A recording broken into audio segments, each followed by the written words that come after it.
As global prices for rice surge to ever higher levels, the Philippine government is sparing no effort to ensure that supplies of rice get from the storehouses to the tables of Filipinos throughout the nation. However, previous misguided policies have cost the government half to $1 billion without providing cheap rice to the poor. The current approach can only meet short-term problems. But the authorities recognize that attaining self-sufficiency is the only way to tackle the root of the food crisis.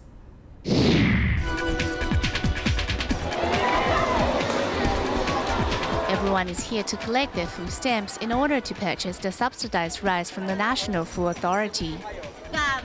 There will be more people after noon and we won't be able to get any coupons.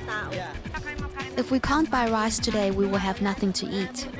Rice sold by the government is priced at 40 US cents a kilo, half the market price.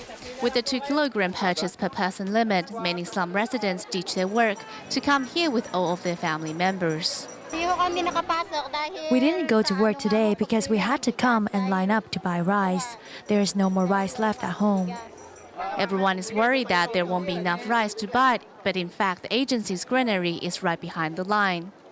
Over 1,000 tons of rice is piled up against the wall, with so much cheap rice flooding the place. Why is it so hard for residents to buy it?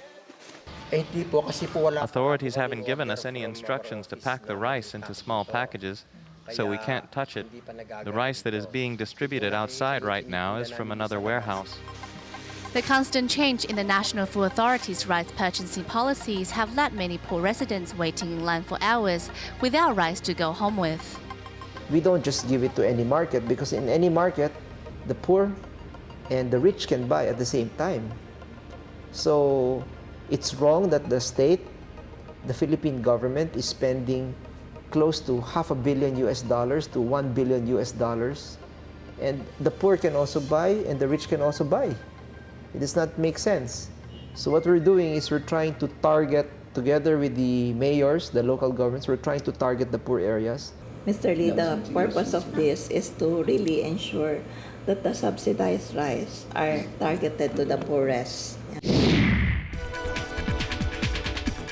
Several traders are hoping to take advantage of the soaring rice prices by hoarding rice to sell in the black market.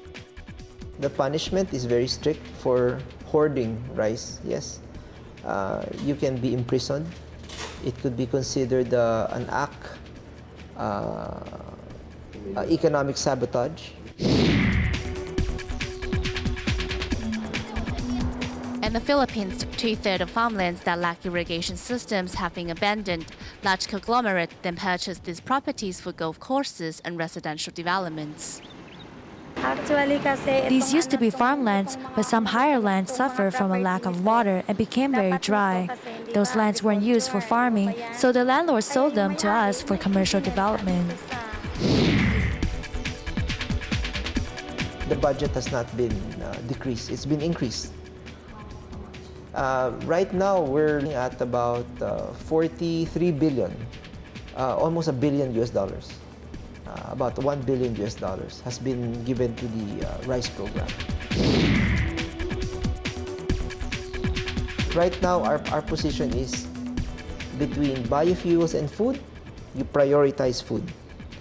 And in areas that is planted to food crops, plant food crops. In areas that are not planted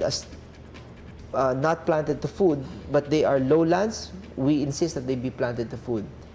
Biofuel crops can only be grown in the uplands. One thing led to another and resulted in the Philippines' rice crisis. In the short term, the authorities may be able to increase imports to take the heat off the immediate problem, but the crisis could very well be the spark that lights the fire. By 2010, we hope to be able to produce enough for Philippines. Best way to solve our rice problem is to become self-sufficient. For agriculture, it is the most important goal right now. Academic and government officials all know being self-sufficient is the only solution to the rice crisis.